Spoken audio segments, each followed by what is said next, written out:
작년에 한국 대학 신문이 대학생들을 대상으로 누가 가장 존경받는 언론인인가, 누가 가장 이 사회에 영향을 미치는 언론인인가라는 그러한 조사를 한 적이 있는데 1등으로 뽑힌 사람이 손석희 아나운서였다라고 합니다. JTBC 보도부문 사장을 지금 감당하고 있는 사람이죠.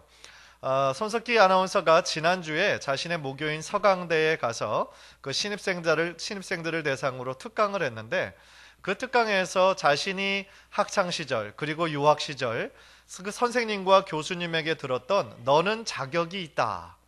너는 자격이 있다라는 말을 들었을 때에 그 행복을 설명한 그 내용을 기사로 본 적이 있습니다.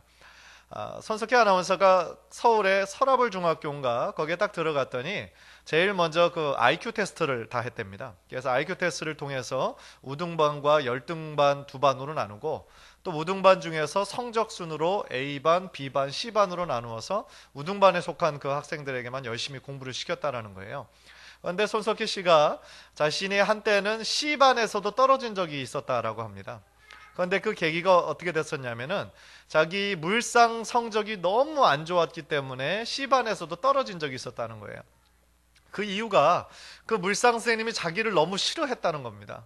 그래서 물상 시간에 어떤 개념이 자기가 너무 이해가 안 돼서 그 짝꿍한테 공부를 잘하는 짝꿍에게 물어봐가지고 그것에 대해서 막 듣고 있는 중인데 그 선생님이 거기 둘 왜 이렇게 떠드냐고 수업 시간에 왜 이렇게 잡담하냐고 엄청나게 혼을 냈다는 거예요. 그래서 그 이후로는 그냥 너무 실망이 돼서 그 물상 책도 막 보지도 안 하고 다 던져버렸다는 거죠. 그래서 이제 C반에서도 떨어졌으니 어떻게 보면 학교에서는 어떻게 보면 관심 대상으로 이제 떨어진 거죠. 그런데 그런 자신이 너무 억울하더라는 거예요. 그래서 그 물상의 책을 교과서를 완전히 딸딸 외웠다고 합니다. 그래서 그 다음 시험에 잘 봐서 A반으로 올라갔다는 거예요. 그런데 A반으로 올라갔을 때 그 싫어했던 물상 선생님이 그 자신을 보면서 너는 자격이 있다. 그러더라는 거죠. 너는 자격이 있다. 그래서 그 얘기를 들었을 때 자신이 너무 감동이 되고 참 자신의 삶에 임팩트를 느꼈다는 거예요. 또 한 번의 일은 자기가 회사를 다니다가 미국으로 유학을 왔는데 그 과목이 너무 힘들어가지고 중간고사에서 C를 맞았대요. 그런데 그 교수가 이제 예제로 남겨준 그 모든 예제를 다 또 막 철저하게 준비해가지고 그 문제 하나당 한 페이지씩을 그냥 자기가 작성해서 그걸 달달 외웠다라는 겁니다. 그래서 그거를 또 시험을 잘 쳐서 finally A를 맞았다라는 거예요. 그랬더니 이제 우연히 그 교수를 만났는데 그 교수가 딱 그 손석희를 보면서 Mr. Son, you deserve it 그랬다는 거죠. 그러니까 그 두 번의 그 경험이 자신의 삶에 참 큰 영향을 미쳤다는 거예요.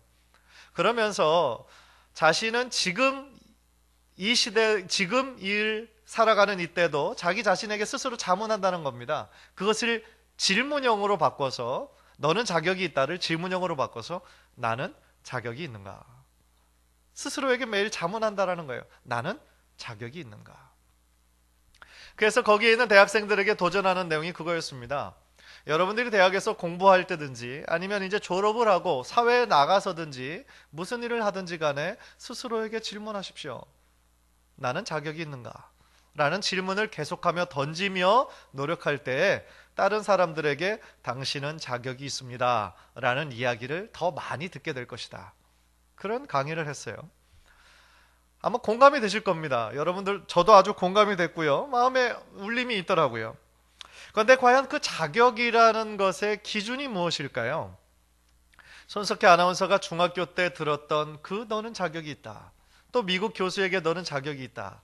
라는 그 자격은 A 점수를 A반으로 올라올 만큼 네가 열심히 노력했기 때문에 너는 자격이 있다라는 그 기준일 겁니다.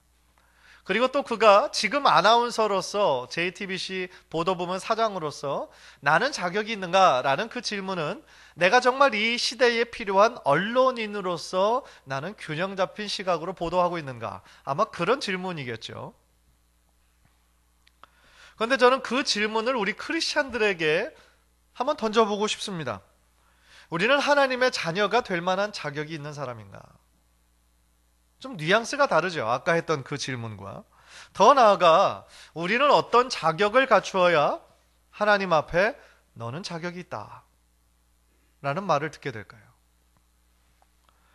그런데 그 질문을 오늘 본문에 나오는 모세에게 한번 적용해 보니까 모세는 자격이 있는 사람이거든요.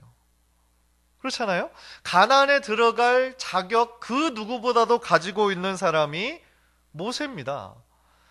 그 이스라엘 백성 출애굽시키고 40년 동안 그 광야에서 말 안 듣고 방황하는 그 사람들을 가나안 땅으로 이제 다 이끌었어요. 광야 40년이 다 지났습니다. 이제 약속의 땅이 저 멀리 보여요. 그런데 들어가고 싶었는데 하나님께서 못 들어가게 하시는 거죠. 우리는 여기에서 인간의 생각과 하나님의 생각이 얼마나 다른지를 고백할 수밖에 없습니다. 그렇다면 오늘 본문에서 우리가 깨달아야 할 하나님의 뜻은 무엇일까요? 첫 번째로 오늘 본문에서 나의 뜻보다 하나님의 뜻이 훨씬 더 중요하다라는 것을 우리는 발견할 수밖에 없습니다. 하나님께서 모세에게 주신 소명이 있었습니다. 그 이스라엘을 그 애굽에서 출애굽시키고 가나안 땅으로 잘 인도하는 거예요. 모세는 하나님께서 주신 그 소명을 누구보다도 잘 감당했습니다. 성공적으로 수행했어요. 따라서 인간적인 기준으로 보면 너무나 자격이 있는 사람이라는 거죠. 생각해보면 모세의 120년 인생이 전체 다 그것만을 위한 포커스된 인생이었잖아요.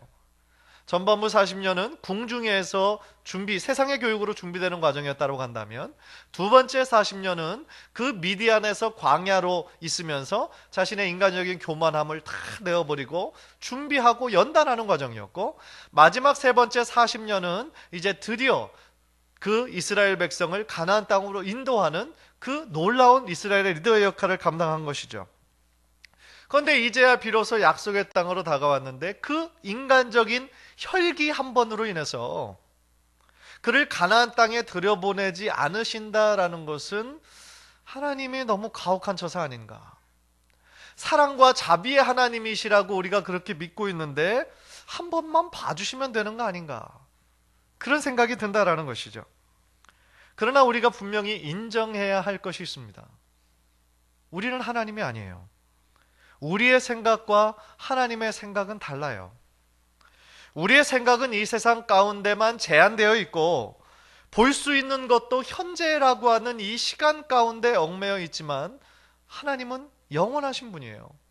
시간과 장소에 매여 있지 않는 분이세요. 또한 우리는 현재밖에 볼 수 없지만 하나님은 우리들의 과거와 현재와 미래를 동시에 보시는 분이세요. 또한 나만 다스리시는 것이 아니라 이 세상의 모든 크리스찬들 다스리시죠. 모든 크리스찬들 뿐만 아니라 모든 넌 크리스찬들과 또한 동물들과 자연들과 이 우주 전체 모든 만물들을 통괄하고 다스리고 계시는 것이죠. 따라서 하나님의 생각은 정말 높고 하늘보다도 높고 바다보다도 넓은 것이 바로 우리 하나님이시라는 거죠. 따라서 우리의 짧고 제한된 생각으로 우리가 하나님을 다 이해할 수 있을 것이다 라고 생각하는 것 자체가 엄청난 착각이라는 거예요. 그러나 그렇다고 해서 모든 것이 하나님의 뜻대로 이루어지면 나는 기도할 필요가 없겠네 라고 생각하는 것은 그건 잘못된 생각이죠. 왜 그렇습니까? 구약과 신약에서 하나님께서는 계속해서 우리가 하나님을 찾고 또한 기도할 것을 말씀하시죠. 그리고 또한 두 번째로는 우리가 기도하지 않으면 어떻게 그것이 하나님의 뜻인지 아닌지를 분별할 수가 있겠어요. 모세도 하나님 앞에 간절히 기도했어요. 우리가 지금까지 이렇게 구약을 읽어나가면서 느끼는 거는 모세는 정말 겸손한 사람이었어요. 온유한 사람이었어요. 기회가 있을 때마다 하나님 앞에 무릎 꿇고 하나님께 나아가는 사람이었습니다. 그래서 모세는 이번 일로도 하나님께 간절히 구했죠. 23절부터 25절까지 보면 그가 하나님 앞에 간구한 내용이 나와요. 25절 보십시오. 구하옵나니 나를 건너가게 하사 요단 저쪽에 있는 아름다운 땅, 아름다운 산과 레바논을 보게 하옵소서 하되. 이 구절에서 모세의 그 간절한 마음이 느껴집니까? 요단 저쪽에 있는 아름다운 땅, 아름다운 산, 아름다운을 계속 강조하고 있잖아요. 그죠? 그러니까 약속의 땅 가나안에 들어가기 위해서 자신의 인생 정말 이 40년만 뒤돌아봐도 그 가나안에 들어가기 위해서 광야에서 이것을 모든 것들을 인내하며 보냈는데 저기 이제 그 땅이 눈에 닿을 것만, 손에 닿을 것만 같은데 모세는 들어갈 수가 없는 거죠. 솔직히 우리 인간의 기준으로 볼 때는 모세는 충분히 들어갈 만한 자격이 있는데 말이죠. 그런데 아까 처음에서도 말씀드렸던 것처럼 하나님의 뜻이 있는 것이죠. 가나안은 인간의 공로로 들어가는 곳이 아니에요. 가나안에 들어가기 위해서 내가 이렇게 열심히 노력했으니까 나는 가나안에 마땅히 들어가야 돼, 그렇게 생각할 수 없다는 거예요. 이 점이 하나님께서 우리에게 깨닫기를 원하시는 점이 아닐까라는 생각이 듭니다. 가나안은 자기가 정말 들어가고 싶은 사람, 내가 열심히 노력한 사람이 들어가는 것이 아니라 하나님께서 뜻하시는 사람이 들어가는 거예요. 물론 가나안은 천국이 아닙니다. 우리가 혼동해서는 안 되죠. 가나안은 천국은 아니지만 천국의 모형이에요. 천국을 상징하고 있는 거죠. 그러니까 천국이 인간의 노력과 선행으로 들어갈 수 없는 것처럼, 전적인 하나님의 은혜로 들어가는 것처럼 가나안도 공로로 들어가는 것이 아니라 하나님의 뜻 가운데 있는 사람들만 들어갔다라는 것이죠. 따라서 모세가 가나안에 들어가지 못했다고 해서 모세가 천국에 못 간 거는 절대로 아니에요. 그렇죠? 그렇게 우리가 착각해서는 안 되죠. 예수님이 변화산상에서 두 사람을 만났잖아요. 율법을 대표하는 모세를 만났고 선지자를 대표하는 엘리야를 만난 거예요. 그러니까 모세는 비록 가나안에 들어가지 못했다 할지라도 하나님께 정말 멋지게 쓰임받은 하나님의 사람이죠. 그래서 우리가 모세가 들어가지 못했고 나머지 이스라엘 백성들이 들어갔다라고 해서 나머지 이스라엘 백성들이 자격이 있어서 들어간 것이 절대로 아니라는 것이죠. 그것에 대해서 저도 조금 궁금했는데 어제 원이어 바이블 그 본문을 읽으면서 그것이 의문점이 풀렸어요. 민수기 9장 5절에서 하나님께서 이렇게 말씀하시더라고요. 화면을 보십시오. 내가 가서 그 땅을 차지함은 내 공의로 말미암음도 아니며 내 마음이 정직함으로 말미암음도 아니요 이 민족들이 악함으로 말미암아 내 하나님 여호와께서 그들을 내 앞에서 쫓아내심이라. 여호와께서 이같이 하심은 내 조상 아브라함과 이삭과 야곱에게 하신 맹세를 이루려 하심이니라. 즉 율법을 모르고요, 출애굽을 전혀 경험하지 못한 신세대들이 거기에 들어간 거는 정말 모세보다 뭔가가 나아서 뭘 잘해서 들어간 게 아니에요. 하나님이 분명히 말씀에서 말씀하시는 것처럼 지금 그 땅에 거주하고 있는 가나안의 7 족속들이 너무나 악한 족속이에요. 멸망받기에 마땅한 족속들이에요. 그래서 하나님께서 그들을 쫓아내신 거고요. 더 중요한 거는 그 신세대들이 이뻐서 들여보낸 것이 아니라 하나님께서 아브라함과 이삭과 야곱에게 하셨던 그 약속을 성취하기 위해서 그 사람들을 들여보낸 것뿐이라는 것이죠. 그들의 공의로움과 정직함 때문이 아니라 하나님의 그 신실하신 약속을 지키시기 위해서 그렇게 하셨다라는 것뿐인 거죠. 또 하나, 모세가 그 가나안 땅에 들어가지 못한 것을 통해서 우리가 깨닫는 것은 또 이거예요. 이스라엘의 그 새 세대들에게 하나님의 영광을 가리우는 것, 하나님의 거룩하심을 드러내지 않았다라는 것이 얼마나 큰 죄인지 깨닫게 하도록 하기 위함이었죠. 다 아시는 것처럼 이스라엘 백성이 가데스 바네아에서 하나님의 뜻에 반역하고요. 그래서 하나님의 뜻에 불순종하잖아요. 그래서 그 벌로 광야에서 40년간을 방황해야 했다라고 지난번에 한번 말씀을 드렸죠. 지금 우리가 읽고 있는 신명기에서도 계속 강조되고 있는 것이 바로 그거예요. 하나님의 뜻과 법도와 규례를 지키는 자에게 하나님의 축복이 있을 것이고 그것을 지키지 않고 불순종하는 자에게는 저주와 멸망이 있다라는 것이죠. 그것은 이스라엘 백성의 리더였던 모세와 아론에게도 그대로 적용되었죠. 즉 모세의 한 번의 실수였지만 그 실수가 하나님께서 그냥 넘어가실 수 없는 치명적인 실수였다라는 거예요. 제가 이 부분에 대해서는 2주 전 수요일 날 한번 말씀을 드린 적이 있는데요. 그러니까 하나님께서 모세와 아론에게 명령하신 그대로 모세가 순종하지 않았어요. 하나님께서는 뭐라고 말씀하셨냐면 정말 목말라서 막 불평하고 불만하는 그 사람들에게 그 모세를 통하여 그 반석에게 명령하라고 그러셨어요. 그런데 모세는 어떻게 했습니까? 그 민수기 20장 10절 11절 보면 화면을 보십시오. 모세와 아론이 회중을 그 반석 앞에 모으고 모세가 그들에게 이르되 반역한 너희여 들으라. 우리가 너희를 위하여 이 반석에서 물을 내랴 하고 모세가 그의 손을 들어 그의 지팡이로 반석을 2번 치니 물이 많이 솟아나오므로 회중과 그들의 짐승이 마시니라. 그러니까 모세의 이 표현에서 그 이스라엘 백성들을 향한 그 막 분노가 있잖아요. 반역한 너희여, 패역한 너희여, 우리가 너희를 위하여 이 반석에서 물을 내려 하면서 하나님께서도 명령하지 않으신 그것을 했죠. 그 지팡이를 어떻게 했습니까? 반석을 세게 2번 치면서 마치 자신의 능력으로 이 물을 낼 수 있는 것처럼, 마치 자기가 하나님의 뜻대로 이것을 지금 실행할 수도 있고 실행하지 않을 수도 있다고 한 것처럼 한 거예요.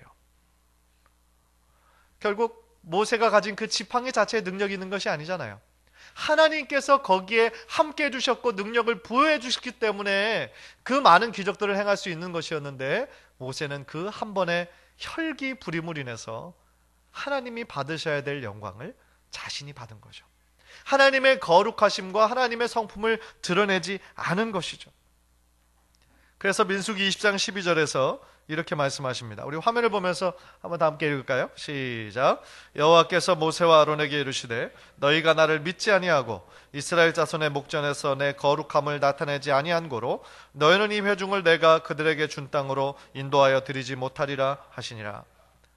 하나님께서는 그들의 행위가 불신앙이었다라는 거예요. 모세와 아론의 행위가. 또한 하나님의 말씀대로 순종하지 않은 불순종이었다라는 겁니다. 더 중요하게는 하나님 앞에서 하나님의 거룩함을 이스라엘 백성 앞에 드러내지 않았다라는 거예요. 참 이 말씀을 묵상할 때마다 하나님을 경외하는 것이 얼마나 중요한 것인지 다시 깨달아요. 그 당시에 가나안에 들어갔던 이스라엘의 백성 사람들도 아마도 자신들을 정말 이렇게 이끌었던 위대한 지도자 모세의 한 번의 실수로 인해서 들어가지 못하는 것을 보면서 그 마음을 다시 한번 추스리고 하나님 앞에 순종하게 되는 계기가 되었을 거라고 생각합니다. 사랑하는 성도 여러분, 나의 뜻보다 하나님의 뜻이 훨씬 중요해요. 우리가 하나님을 믿는다라는 것은 나의 삶의 주인이 하나님이시라는 것을 고백하는 거예요. 내 삶의 주인이 내가 아니라는 겁니다. 올바른 신앙은 나의 원하는 그 바람이 이루어지도록 기도하는 거라기보다는 하나님의 뜻이 내 삶 가운데 온전히 이루어지기를 위해 기도하는 거예요. 만약에 그렇게 기도하지 않고 정말 우리들의 욕심과 어떤 그 욕망만 이루기 위한 기도라고 한다면, 우리가 잘 아는 찬송가 주님의 뜻을 이루소서, 거기에 그 주님 대신에 우리들의 이름을 집어넣고 하는 거죠. 그죠? 주님의 뜻을 이루소서 그렇게 되는데 태우의 뜻을 이루소서, 이 말이 안 되는 거잖아요. 그죠? 그런데 정말 우리들의 신앙의 그 우선순위가 말이죠, 나의 뜻만 이루어지는 것이 그 올바른 신앙의 모습이 아니라 나를 통한 하나님의 뜻이 온전히 이루어지는 것, 그것이 우리들의 신앙의 올바른 목적이요 방향임을 깨달아서 정말 여러분 한 분 한 분의 삶 가운데 하나님의 선하신 뜻이 온전히 이루어지시기를 주님의 이름으로 간절히 축원합니다.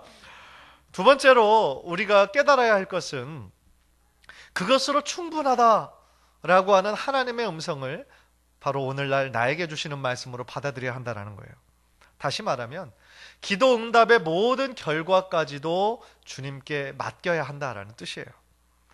아까 읽은 25절에서 모세가 그토록 간절하게 가나안을 들어가기를 구하였을 때 하나님은 무리의 죄악으로 진노하셨고 모세에게 이렇게 말씀하셨죠. 그만해도 족하다. 26절 우리 한번 다 함께 보겠습니다. 화면을 보면서 시작. 여호와께서 너희 때문에 내게 진노하사 내 말을 듣지 아니하시고 내게 이르시기를 그만해도 족하니 이 일로 다시 내게 말하지 말라.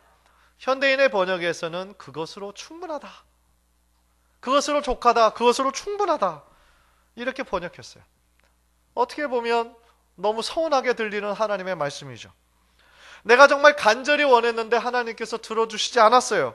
그런데 그게 어떻게 족할 수가 있어요? 그게 어떻게 충분할 수가 있어요? 우리 성도님들이 정말 간절히 원하는 기도 제목이 있었는데 그게 이루어지지 않았어요. 그래서 너무 낙심하고 있는데 하나님께서 여러분들에게 그것으로 충분해. 기도 제목대로 안 이루어진 거 너무 낙심하지 마라. 여러분은 과연 그것을 누가 감사함으로 받아들일 수가 있겠어요?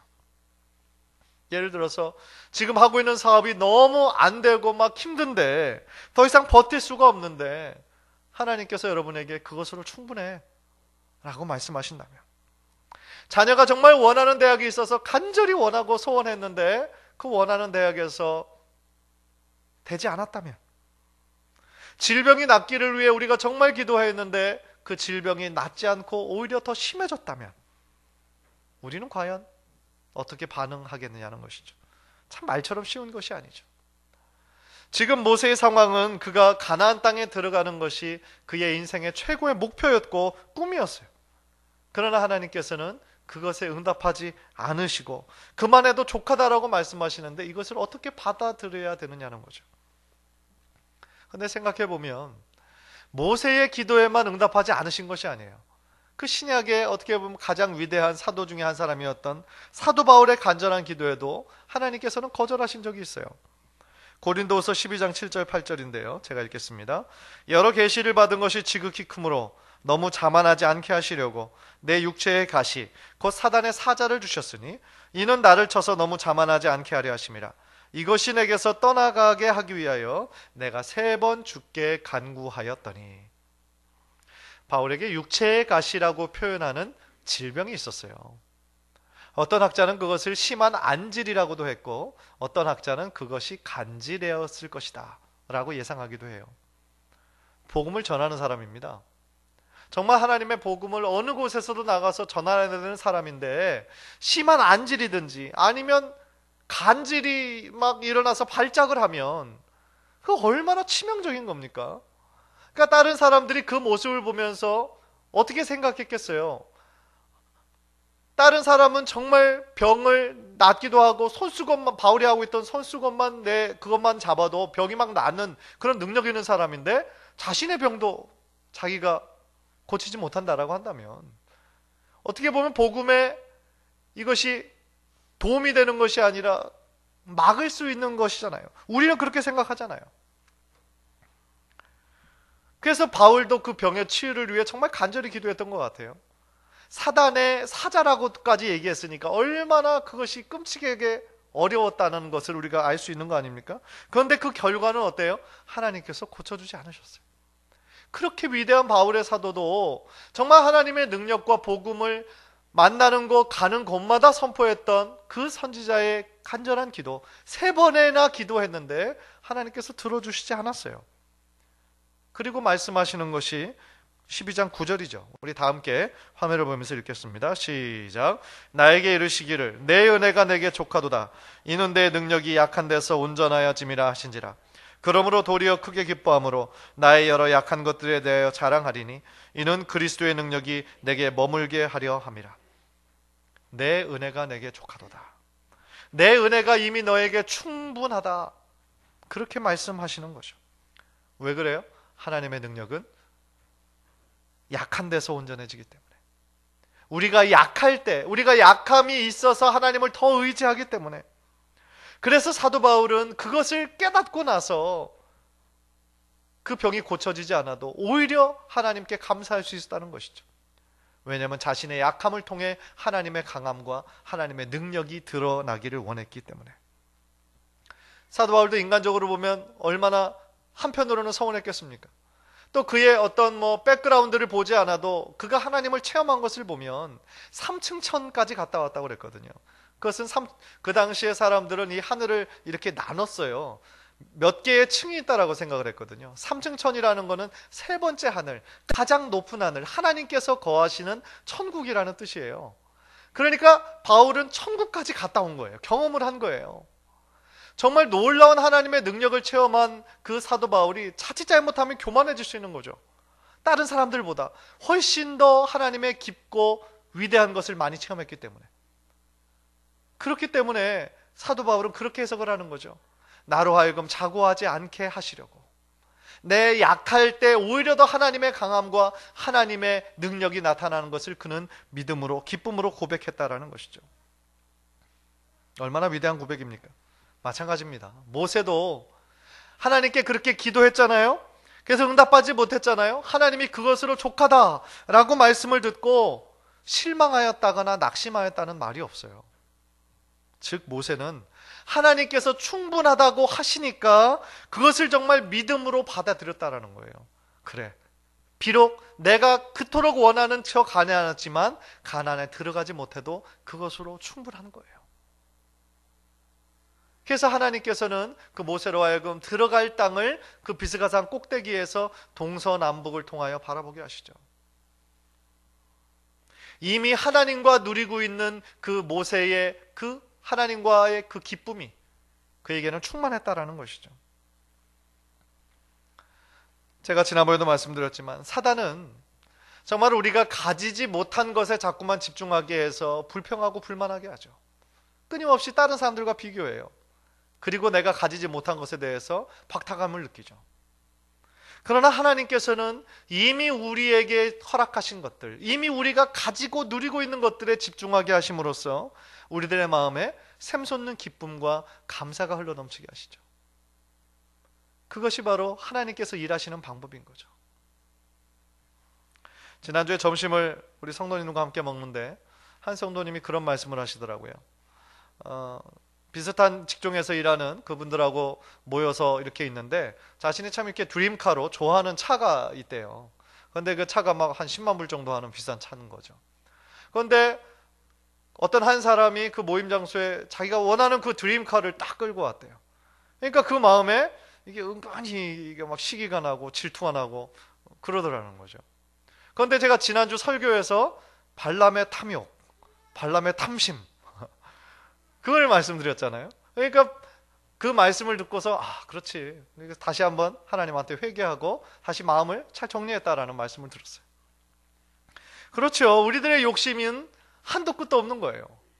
사실은 우리가 미국에 살고 있다라는 것 자체만으로도 우리는 선택된 사람이거든요. 그런데 우리는 끊임없이 내 자신에게 정말 주어진 것을 기뻐하고 만족하기보다는 나보다 다른 사람들, 더 부자인 사람들, 더 많이 누리고 있는 사람들을 끊임없이 비교하면서 우리들의 입술에서 불평과 불만이 나올 때가 얼마나 많이 있느냐는 것이죠. 우리들의 시선이 자꾸만 위로 올라가는 것이죠. 나의 내면 하나님께서 이미 주신 것으로 향하지 않고, 그러나 하나님께서 우리들에게 말씀하시는 거죠.